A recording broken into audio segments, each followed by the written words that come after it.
So, first, you will press create. Nakita nyo sa taas, yung create. Create, and then create board. So, click that one. And then, kayo nang bahala kung anong theme or background, color. And then, your board title will be yung class natin or yung training.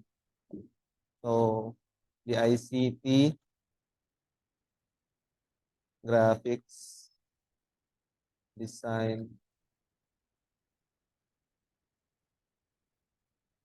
with Canva. So, yan yung gagamiting board title. Workplace. My workplace lang.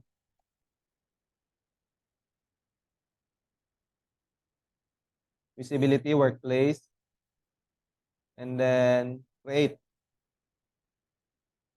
Kaya nabala kung anong color or pictures ang gagawin ninyo.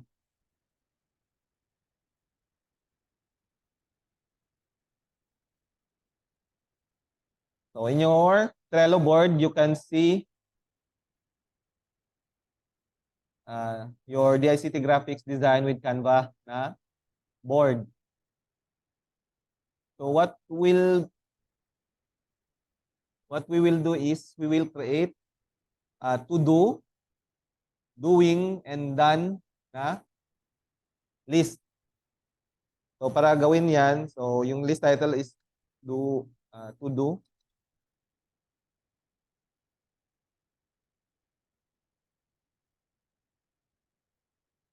To do, and then enter, type nyo lang, and doing, enter. Ano pa yun? Done. So, meron pa muna tayong submitted.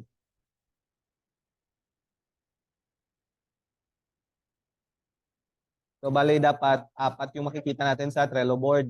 So, to do, doing, submitted, and done.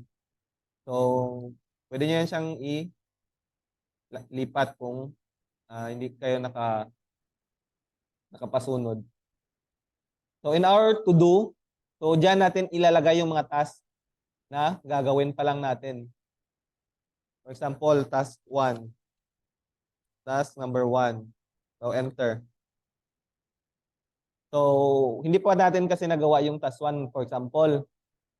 And then, if you are doing that, you just drag it to your doing card.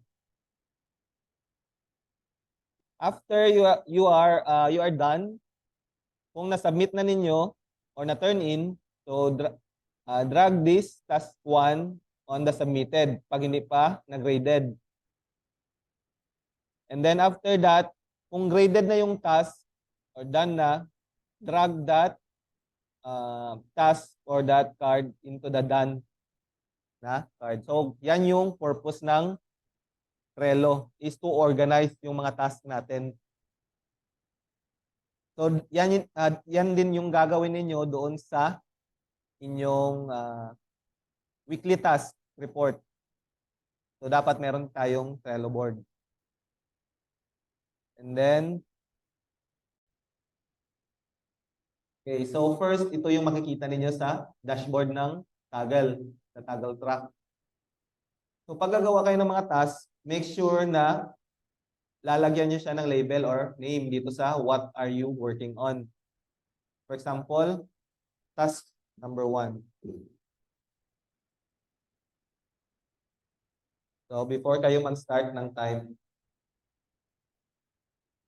and then start time. So, pwede nyo na yan siyang hayaan para ma-record yung time. And then after that, if you are done with your task, make sure na mapipress nyo yung stop button. Kasi pag hindi nyo ma-press yung stop button, tatakbo lang yan siya kahit naka-close yung site.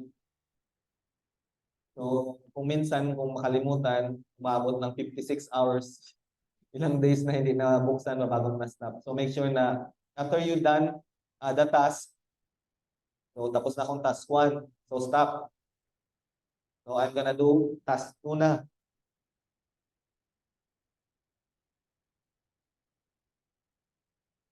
So, after ma-type nyo yung name ng task, start na naman. So, ganun lang gumamit ng Kaggle time tracker. So, after that, pag natapos nyo na yung task, same sequence, stop. And then, kung gusto nyo nang ma-review yung reports, so para sa weekly natin, so dito tayo sa analyze reports. And then, makakustomize nyo kung ano yung scope or the date. And then, okay lang kasi ito yung week. Kung last week, so press nyo lang yung date. Then, makikita nyo yung track total hours dito lahat. So, i-zoom out nyo lang para ma-picturean or ma-screenshot para lumiit yung or ma-zoom out yung mga image para makita yung mga tawag nito, chart. And then, yan yung i-screenshot ninyo sa para sa weekly ninyo, weekly report.